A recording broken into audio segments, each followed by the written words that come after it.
तो फिल्म की शुरुआत होती है एक खूबसूरत लड़की अमेलिया से। उसके पास ट्विन बच्चे थे जिन दोनों के ही दूध में वो अजीब सा सिरम मिलाती है और दोनों को पिला देती है। इसी दौरान हमें एक कपल को दिखाया जाता है जो अमेलिया के घर के बाहर था। आदमी चुपके से अमेलिया के घर के अंदर घुसता है और एक बच्चे को उठाकर जल्दी से अपनी गाड़ी में अपनी वाइफ के पास छोड़ाता है। इससे पहले कि वो दूसरे भी बच्चे को किडनैप कर पाता, अमेलिया उसे देख लेती है और उसके पीछे भागने लग जाती है और आखिर अपना दूसरा बच्चा बचा लेती है। लेकिन वो कपल एक बच्चा लेकर फिर भी भाग जाता है। कुछ देर बाद हम उस बच्चे को सड़क के किनारे पर देखते हैं। समझ आ जाता है कि कपल ने ये बच्चा अपने लिए किडनैप नहीं किया था, बल्कि इस बच्चे को किडनैप करने के पीछे उनकी कोई और सोच थी। फिर सालों गुजर जाते हैं और हमें एक जवान लड़के एडवर्ड को दिखाया जाता है। ये वही बच्चा था जिसे वो लोग सड़क पर छोड़ गए थे। एडवर्ड अपनी जिंदगी में खुश था अपनी वाइफ राइली के साथ, लेकिन उसके बावजूद उसे ये सोच हमेशा सताती थी कि उसके पेरेंट्स कौन और कहाँ होंगे, क्या जिंदा भी हैं वो उनके बारे में जानना चाहता था। राइली को उसकी इस सोच के बारे में पता था, इसीलिए अपनी एनिवर्सरी पर वो एडवर्ड को डीएनए टेस्ट किट देती है। ये किट उसे उसके पेरेंट्स के बारे में बता सकती थी। प्रोसेस ने कुछ टाइम लेना था, इसीलिए एडवर्ड सो जाता है और सुबह जब उठता है तो खुशी से ये पागल होने वाला होता है, क्योंकि ये किट काम कर गई थी। उसे इस किट के सिस्टम के जरिए अपने भाई का पता चल गया था। जैसे ही उसे ये बात पता चलती है, उसे वॉशरूम में एक अजीब सा साया दिखाई देता है। वो डर जाता है, लेकिन फिर अपने डर पर काबू पाते हुए घर से बाहर आ जाता है और ये बड़ी खुशखबरी राइली को बताता है। वो राइली को ये भी बताता है कि मैंने उस लड़के से कांटेक्ट भी किया था। मुझे पता चला है कि वो मेरा ट्विन ब्रदर है जिसका नाम मैनुअल है। मैनुअल ने उसे बताया था कि मॉम हमेशा बताती थी कि तुम्हारे भाई को किडनैप कर लिया गया था। एडवर्ड वही था। ये सब बताते हुए वो राइली को इतना ज्यादा एक्साइटेड था कि उसे कुछ समझ नहीं आ रही थी वो आगे क्या करे। वो राइली से मशवरा लिए बगैर अपना फैसला सुना देता है कि हम दोनों मेरी फैमिली से मिलने के लिए जाएंगे। उसकी फैमिली पुर्तगाल में रहती थी। ये लोग पुर्तगाल के लिए निकल जाते हैं और जब ये लोग एडवर्ड के घर के पास ही होते हैं तो इन्हें उस घर का रास्ता नहीं मिलता। राइली उतर कर आसपास के लोगों से जब इस एड्रेस के बारे में पता करती है तो बूढ़ा आदमी इस एड्रेस को देखकर शॉक रह जाता है और डरते हुए इन दोनों को वापस जाने को कहता है। वो इन्हें वार्न कर रहा था कि वहाँ मत जाना, पर ये दोनों बात नहीं सुनते और उनके समझाए एड्रेस के जरिए उस घर पर पहुंच जाते हैं। ये एक बहुत बड़ा सा विला था। यहाँ जाते ही सबसे पहले उससे मैनुअल मिलने के लिए आता है। मैनुअल और एडवर्ड बिल्कुल एक जैसे दिख रहे थे और ये देखते हुए एडवर्ड का सारा शक यकीन में बदल गया कि वो दोनों भाई हैं। मैनुअल एडवर्ड को जोर से गले लगाता है और उसे घर के अंदर ले आता है। ये घर अंदर से बहुत बड़ा, बहुत खूबसूरत था और इस घर के अंदर बहुत ही एक्सपेंसिव पेंटिंग्स भी लगी हुई थी। एडवर्ड अपनी मॉम के एक पोर्ट्रेट के पास रुक जाता है और राइली उनकी ब्यूटी की तारीफ करती है। मैनुअल इन्हें अपनी ग्रैंडमदर की पेंटिंग भी दिखाता है। मैनुअल बताता है कि ये दुनिया के फेमस तरीन पेंटर ने बनाई है और इस बात से साफ जाहिर था कि ये फैमिली बहुत ज्यादा अमीर थी। एडवर्ड का तो आते ही यहाँ पर दिल लग गया था, ऐसे जैसे वो हमेशा से ही यहाँ पर रहता हो। हालांकि अभी तक वो अपनी मॉम से नहीं मिला था। वो जब अपनी मॉम से मिलने की बात करता है तो मैनुअल कहता है अभी नहीं, अभी वो आराम कर रही हैं, कुछ देर बाद मैं तुम्हें उनसे मिलवाऊंगा। ये लोग आराम करने के लिए अपने रूम में चले जाते हैं और रात को एडवर्ड को बहुत ही डरावना सा ख्वाब आता है। जैसे ही राइली उसकी तरफ मुंह करती है तो राइली का चेहरा बदल कर उसके मॉम वाले पोर्ट्रेट जैसा हो जाता है। वो डर कर उठ जाता है तो पता चलता है इस टाइम उसे मैनुअल ही जगाने आया था, जो उसे कहता है आ जाओ, मॉम तुमसे मिलना चाहती है। एडवर्ड अपनी मॉम के रूम में जाता है तो शॉक रह जाता है उनको देखकर, क्योंकि उनका चेहरा काफी बिगड़ चुका था। ऐसा लग रहा था कि उन्होंने पास्ट में काफी सारी सर्जरीज करवाई होंगी जिसकी वजह से वो ऐसे दिख रही हैं। लेकिन एडवर्ड को अपनी माँ चाहिए थी, उनका चेहरा नहीं।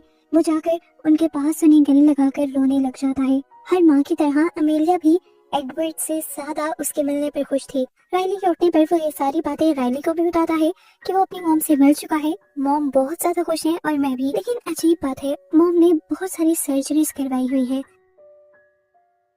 दोपहर में राइली जब अमेलिया के पेट्स की स्केचिंग कर रही होती है तभी अचानक एकदम से अमेलिया उसके पीछे आ जाती है और राइली डर जाती है। ये लोग बातें करते हैं और अमेलिया बताती है कि मैं भी कभी अमेरिका में ही रहा करती थी। राइली कहती है अच्छा, फिर आप लोग इस विला के अंदर कब आए? और विला का नाम सुनते ही अमेलिया टॉपिक बदल देती है। यहाँ पर अमेलिया ने राइली की खूबसूरती की तारीफ भी की थी, लेकिन उसे कुछ अजीबोगरीब बातें भी कहती थी जिसकी वजह से वो परेशान हो गई थी। रात को एक अजीब बात होती है। राइली नोटिस करती है कि मैनुअल आधे अधूरे कपड़े पहने हुए अपनी मॉम के बेड पर लेटा हुआ था और अमेलिया का भी उससे बातें करने का अंदाज काफी बदला हुआ था। राइली को क्योंकि इनकी लैंग्वेज नहीं समझ आ रही थी, इसीलिए वो उनकी बातों को ट्रांसलेट करवाती है और उसे पता चलता है कि ये दोनों बच्चे पैदा करने के बारे में बात कर रही हैं। अमेलिया चाहती है कि मैनुअल से उसका बच्चा हो। ये जानकर तो राइली शॉक में रह गई थी। आखिर वो ये सारी बात एडवर्ड को बताती है तो एडवर्ड उसकी बातों पर ज्यादा ध्यान नहीं देता और कहता है हमें उनकी लैंग्वेज नहीं समझ आती, जरूर गूगल ट्रांसलेटर में कोई प्रॉब्लम होगी। अगली सुबह राइली जब एक्सरसाइज कर रही होती है तब अमेलिया उसे अजीब नजरों से देखकर मुस्कुराती है और घर पर कुछ वकीलों को बुला लेती है। पता चलता है कि वो अपनी 65% प्रॉपर्टी एडवर्ड के नाम करने वाली थी। एडवर्ड इस चीज से खुश हो जाता है क्योंकि उसे लग रहा था कि उसको उसकी इनहेरिटेड प्रॉपर्टी मिल रही है, जबकि उसने पेपर्स तो पढ़े ही नहीं जिसके ऊपर लिखा हुआ था कि अमेलिया के बॉयफ्रेंड होने के तौर पर ये प्रॉपर्टी एडवर्ड को मिल रही थी। एडवर्ड पेपर्स को साइन कर देता है और अमेलिया एडवर्ड से कहती है तुम इस बारे में राइली को बिल्कुल कुछ नहीं बताओगे। राइली को इस घर में घूमते हुए एक बॉक्स भी मिलता है जिसके अंदर इस घर की बहुत सारी फोटोग्राफ्स थी। अजीब बात ये थी कि चाहे जितनी भी पुरानी फोटो हो, लड़की का चेहरा बिल्कुल सेम था कि चीज उसे कंफ्यूज कर देती है और जब वो देखती है कि मैनुअल उसे देख रहा है तो वो इस बॉक्स को बंद कर देती है और अपने दोस्त को कॉल करके यहाँ की सारी सिचुएशन बताती है। रात होने पर हम देखते हैं कि मैनुअल घर से बाहर खड़ा हुआ जोर जोर से अजीबोगरीब गाना गा रहा था। ये गाने से ज्यादा कोई रिचुअल लग रहा था, जबकि उसी रात हम देखते हैं कि राइली को भी अजीबोगरीब ख्वाब आए थे। उस ख्वाब में उसने इस घर में कुछ डरावनी चीज देखी थी और उसे ऐसा भी लगा था कि जैसे अमेलिया उसके सामान में से उसकी पर्सनल चीजों को टच कर रही है। और जब वो डरकर सोकर उठी तो सच में उसका सूटकेस खुला हुआ था। वो डर गई। तैयार होकर वो जॉगिंग के लिए निकली और उसने अपने फ्रेंड को कॉल की और ये सारी चीजें बताई और कहा कि मैं कल की कल ही वापस आ जाऊंगी। उसके फ्रेंड ने उसे एडवाइस की कि तुम ये बातें खुलकर एडवर्ड को बता कर आना। इस टाइम एडवर्ड भी जो उसे ढूंढने के लिए ही बाहर निकला था, उसे इस घर के बाहर एक छोटा सा चैम्बर नजर आता है। अंदर से बच्चे के रोने की आवाज आ रही थी। एडवर्ड जब अंदर गया तो अंदर उसने बूढ़े आदमियों को जंजीरों से बंधा पाया। उसे डरकर एक मर्तबा आंखें बंद कर ली और दोबारा जब गौर करने की कोशिश की तो वहाँ पर वो इंसान था ही नहीं। कंफ्यूज होकर वो घर आ गया। घर आकर वो डरते हुए ये सारी बात मैनुअल को बताता है और मैनुअल अच्छे से उसकी बात समझते हुए कहता है ये सब बातें नॉर्मल है, मुझे भी तुम्हारी ही तरह डरावने डरावने विजन्स आते हैं। क्योंकि हम ट्विंस हैं तो हो सकता है ये बीमारी भी हमें कॉमन हो, हमें बस अपनी हेलुसिनेशंस पर कंट्रोल करना आना चाहिए। ये कहते हुए वो चाय लेने चला जाता है और इस मर्तबा दोनों की चाय में ही वो सिरम डाल देता है जिसे हमने मूवी के स्टार्ट में अमेलिया को इनकी दूध में डालते हुए देखा था। जैसे ही एडवर्ड एक घूंट चाय पीता है, मैनुअल उसे आंखें बंद करने को कहता है और इस टाइम एकदम से उसकी आंखें सफेद पड़ जाती हैं। साफ पता चलता है कि वो अपनी किसी नेगेटिव पावर्स के जरिए एडवर्ड को डरावने विजन्स दिखा रहा था, जिसकी वजह से एडवर्ड और भी ज्यादा डर जाता है। एडवर्ड जैसे ही आंखें खुलता है तो अब उसके सामने मैनुअल की जगह राइली बैठी हुई थी, लेकिन अगले ही पल राइली दोबारा मैनुअल में बदल गई, जैसे मैनुअल कोई आम इंसान न होकर शेप शिफ्टर हो।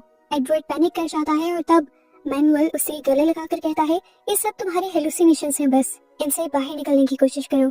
एडवर्ड जब अपने आप को संभालने की कोशिश करता है तो दोबारा मैनुअल हंसने लग जाता है और इस बार उससे कहता है ये हमारे अंदर की ताकतें हैं और तुम्हें इससे डरने की जरूरत नहीं है। एडवर्ड जब रूम में आता है तो राइली उसे कहती है ये लोग मुझे काफी अजीब लग रहे हैं और मुझे लगता है कि हमें और यहाँ पर नहीं रुकना चाहिए। मैं कल को जा रही हूँ, अगर तुमने आना हो तो कल को मेरे साथ आ जाना। वो नहीं जानते थे कि इस टाइम अमेलिया उन्हें बाहर खड़ी होकर सुन रही है। राइली सुबह होने पर अभी भी कंफ्यूज थी कि क्या उसे एडवर्ड को यहाँ पर छोड़कर जाना चाहिए। वो दोबारा अपने फ्रेंड से मशवरा लेती है और फ्रेंड उससे कहती है कि तुम्हें आस पड़ोस में जाकर इन लोगों के बारे में कुछ सर्च करना चाहिए, इनके बारे में जानने की कोशिश करनी चाहिए। इसी बात को फॉलो करते हुए वो इस बड़े से घर से दूर उसी कपल के पास आती है जो उस दिन सब्जी बेचते हुए इन्हें उस घर जाने से रोक रहे थे। राइली जब इस लेडी से अमेलिया के बारे में पूछती है तो ये लेडी उसे अपने घर ले जाती है। उन्हें एक पिक्चर दिखाती है जिस पिक्चर के अंदर आदमी बिल्कुल एडवर्ड और मैनुअल जैसा दिख रहा था। वो बताती है कि इस आदमी के साथ मेरी बेटी की शादी हुई थी क्योंकि ये दोनों एक दूसरे से प्यार करते थे।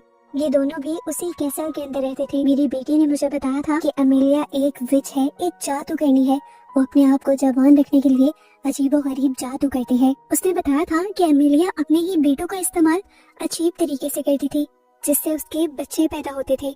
अपने यहाँ पैदा होने वाली बेटियों को वो मार दिया करती थी और बेटों को बार बार अपने मकसद के लिए इस्तेमाल करती थी और जब जब उसके यहाँ बच्चा पैदा होता था वो दोबारा से जवान हो जाया करती थी। ये ओल्ड लेडी बताती है कि इस पिक्चर में जो लड़का नजर आ रहा है मेरी बेटी का हस्बैंड वो भी दरअसल अमेलिया का ही बेटा था, जिससे अमेलिया के आगे 2 बेटे पैदा हुए थे। ये मैनुअल और एडवर्ड की ही बात कर रही है। वो बताती है कि मेरी बेटी ने अपने हस्बैंड को समझाया कि ये सब कितना गलत है। उन दोनों ने अमेलिया का ये रिचुअल तोड़ने की कोशिश भी की, उसके बच्चों को किडनैप करते हुए। यानी ये उसी कपल की बात कर रही थी जिन्हें हमने मूवी के स्टार्ट में देखा था एडवर्ड को किडनैप करते हुए।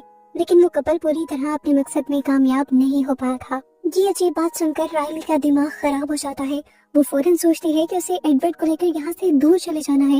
लेकिन वो जब घर वापस आती है तो देखती है कि अमेलिया अपने दोनों ही बेटों के साथ बहुत ही मजे से पार्टी कर रही थी, और वो इस पार्टी के अंदर राइली को भी इनवाइट करती है, लेकिन राइली नहीं आती। राइली का इनकार सुनकर अमेलिया एक्टिंग करने लग जाती है और रोते हुए कहती है कि तुम तो मेरी बेटी को मुझसे दूर ले जाना चाहती हो। ये सारा ड्रामा देखकर राइली को और गुस्सा आ जाता है और वो यहाँ से जाने का फैसला कर लेती है अभी और इसी का। लेकिन जब वो बाहर जाकर गाड़ी देखती है तो उसकी गाड़ी को एक घड़ी के अंदर ब्लॉक कर दिया गया था। ये जरूर मैनुअल ने किया था। उससे गाड़ी निकलती नहीं तो वो वापस कैसल में आती है। इस दौरान एडवर्ड उसका पीछा कर रहा था, उसे समझाने की कोशिश कर रहा था। वो एडवर्ड को कहती है, तुम्हें मेरी बात समझ नहीं ना आई थी जब मैंने बताया था कि इस फैमिली में कुछ अजीब है। आओ आज मैं तुम्हें सबूत भी देती हूँ। वो जब उसे उस बुढ़ी लेडी से मिलवाने के लिए उसके घर पर लाती है तो दिखती है कि अब वो घर बिल्कुल खाली था। वो विंडो से उस घर के अंदर घुस जाती है और यहाँ पर उसे सिर्फ पिक्चर से मिलती है, जिसे वो एडवर्ड को दिखाते हुए उसे सारी कहानी समझाती है कि असल में उन लोगों के साथ हो क्या रहा था। एडवर्ड तो ये सारी बातें मानने को तैयार ही नहीं था। उसका दिमाग खराब हो जाता है। वो उसे समझाते समझाते घर भी आ जाती है और इतने में ही मैनुअल उनके पास आता है। मैनुअल को देखकर राइली बस इतना ही बोलती है कि मेरी कार। मैनुअल उसे कह देता है, हाँ मैंने वहाँ से निकाल दी है। राइली जाकर अपनी कार में बैठ जाती है क्योंकि वो काफी दुखी थी कि एडवर्ड इतने सालों के साथ के बावजूद भी उसकी बात नहीं मान रहा था। वो अपनी फैमिली को सपोर्ट कर रहा था जिससे वो कल मिला था। यहाँ एडवर्ड भी अब सीधा अपनी मॉम के पास चला जाता है और अमेलिया उसे देखकर ऐसे एक्सप्रेशंस देती है जैसे उसने पता नहीं क्या पा लिया हो। अब वो उसे चाय में एक सीरम मिला कर देती है। दूसरी तरफ अमेलिया जो कि शहर छोड़कर जाने ही वाली थी, कहानी स्टार्ट करते ही उसे एक मैसेज आ जाता है जो उसने एडवर्ड की फैमिली को ढूंढने के लिए एंसेस्टर किट यूज की थी। उस किट से राइली को ये कंफर्मेशन मैसेज मिलता है कि अमेलिया इनब्रीडिंग कर रही है, यानी अपने बच्चों के जरिए ही बच्चे पैदा कर रही है। ये जानकर वो फौरन गाड़ी से उतर जाती है और एडवर्ड को बचाने के लिए जाने ही वाली होती है कि तभी उसे पीछे से किसी के ठोकर लगने की आवाज आती है। उसने जाकर देखा, ये वही आदमी था जिसे पहले एडवर्ड ने चैम्बर के अंदर देखा था और अब वो मर चुका था। राइली इसे पहचान गई थी कि ये मैनुअल और एडवर्ड के डैड हैं। इससे पहले कि वो यहाँ पर कुछ भी गई थी, उससे मैनुअल टकरा जाता है और पता चलता है कि वो ही इस बॉडी को ठिकाने लगाने जा रहा था। अब क्योंकि राइली ने ये सब कुछ देख लिया था, इसलिए मैनुअल उसे मारने लगता है और राइली भी अपना अच्छा डिफेंस करती है और पास पड़ी चीजें उठाकर मैनुअल को मारती है। लेकिन अचानक उसके कमजोर पड़ने पर मैनुअल वहाँ से बचकर भाग जाता है। दूसरी तरफ घर पर हमें दिखाया जाता है कि एडवर्ड अब अपने आप को काफी कमजोर महसूस कर रहा था। वो अपने रूम में जाकर लेट जाता है और तभी उसके पास आ जाती है राइली, जो उसके करीब आने लगती है। दरअसल ये राइली नहीं थी, अमेलिया ही थी जो अपनी पावर्स का इस्तेमाल करते हुए अपनी शक्ल राइली जैसी बना के एडवर्ड के करीब आ रही थी। दूसरी तरफ राइली अपने आप को बचाने के लिए जब चैम्बर के अंदर जाती है तो उसे एक और बूढ़ा आदमी दिख जाता है जिसे चैनों से बांधा गया था। ये भी अमेलिया का ही बेटा होगा। राइली इसे देखकर डर जाती है और इसे चैम्बर की सीढ़ियों का इस्तेमाल करते हुए किले के अंदर चली जाती है। राइली अब अपने कमरे में आई तो उसने देखा कि एडवर्ड नींद बेहोशी की हालत में बेड पर लेटा हुआ था और अमेलिया उसका फायदा उठा रही थी। आज पहली मर्तबा उसने अमेलिया का असली जिस्म देखा था। वो इंसान नहीं थी, वो सच में एक मॉन्स्टर थी जिसकी सफेद आंखें और बूढ़ा भयानक जख्मी जिस्म था। राइली अपने आप को बहुत मुश्किल से खामोश रखती है और अमेलिया के यहाँ से चले जाने के बाद एडवर्ड को यहाँ से उठाकर निकालने की कोशिश में लग जाती है। लेकिन तभी उसका सामना मैनुअल से हो जाता है जो उसे ही ढूंढ रहा था। उसने अपने हाथ में हथौड़ी पकड़ी हुई थी। एडवर्ड को नीचे उठाकर वो मैनुअल का सर हथौड़ी से फाड़ देती है। मैनुअल भी डिस्बैलेंस होकर रेलिंग से नीचे गिर जाता है, जिसके बाद दोबारा राइली एडवर्ड को लेकर यहाँ से भागने लगती है। इससे पहले कि ये लोग इस घर से निकल जाते, अमेलिया की नजर इन लोगों के ऊपर पड़ जाती है।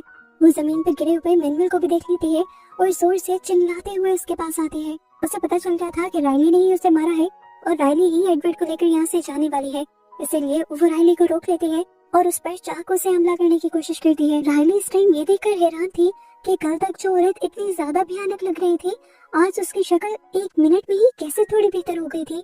और उसके अंदर जान तो इस तरह आ गई थी जैसे वो बूढ़ी ना होकर पूरी जवान औरत हो। इससे पहले कि वो चाकू से हमला करके राइली को भी मारती थी, यहाँ पर पीछे से वही बूढ़ा आदमी आ जाता है जो राइली से मदद मांग रहा था। वो अमेलिया को पीछे से पकड़ लेता है और राइली को इतने में मौका मिल जाता है एडवर्ड को लेकर इस हवेली से भाग जाने का।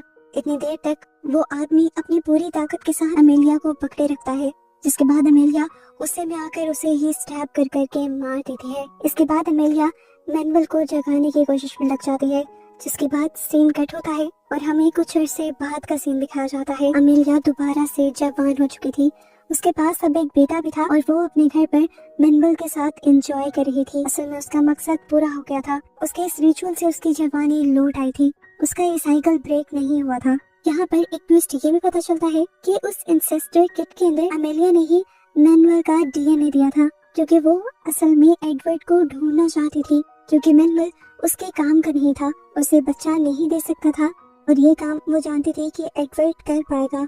एडवर्ड का यहाँ आना, वो सब सोचना सारा ही अमेलिया का प्लान था और वो फाइनली अब अपने प्लान में कामयाब भी हो चुकी थी। अब उसके पास क्योंकि एक नया लड़का आ चुका है तो वो इसके जरिए भी वही साइकिल चलाएगी जो वो पहले चलाती आ रही है। और बस यही सब दिखाते हुए ये मूवी यहाँ खत्म हो जाती है।